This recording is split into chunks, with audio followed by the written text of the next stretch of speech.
ये देखो भाइयों, मैं नया फोन लेकर आया हूँ। अरे ये भी भला कोई फोन है? ये देख आईफोन, आईफोन का जमाना है, कीपैड का नहीं।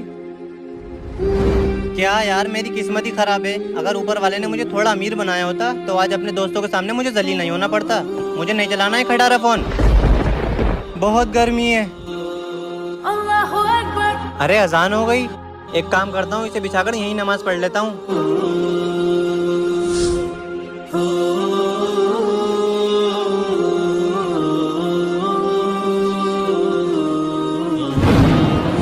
रुको बेटा, क्या ये फोन तुम्हारा है? नहीं, ये फोन मेरा नहीं है। क्या ये तुम्हारा फोन है? नहीं, ये फोन भी मेरा नहीं है। मेरा फोन तो छोटा सा कीपैड का है।